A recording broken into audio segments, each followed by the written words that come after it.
Evacuation ni berjalan dengan begitu lancar sekali, di mana penerbangan yang pertama telah membawa lebih kurang 345 pelajar-pelajar kita. Yang kedua, kita jangka lebih kurang 315 penumpang dapat dibawa atau pelajar-pelajar kita dapat dibawa keluar. Dan buat masa ni kita bawa dari Cairo ke Jeddah. Besok kita akan mula juga dengan beberapa penerbangan shuttle bus, Airbus dari Cairo ke Jeddah. Dari ini baru satu hari. Ini kita kena evacuate 11,000 pelajar Malaysia yang berdaftar dan ada pula 7,000 yang tidak berdaftar dan sebagainya. Jadi ini bukan satu masalah yang mudah. Hampir kita boleh nampak airport semua jadi jam dah. Jadi inilah kesannya memang berat.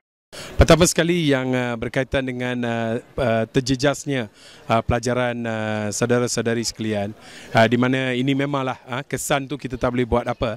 Tetapi yang penting sekali pelajar-pelajar mesti bertekad belajar bersungguh-sungguh, membawa kejayaan bukan saja kepada pelajar itu sendiri, kejayaan kepada keluarga, tetapi juga kejayaan kepada negara itu sendiri.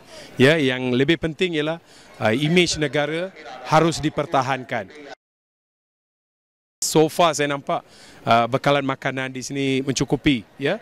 Jadi berdikari sendiri dan kerjasama antara satu sama lain, saya percaya dapat menyelesaikan apa jua masalah dalam keadaan-keadaan genting seperti ini. Okey.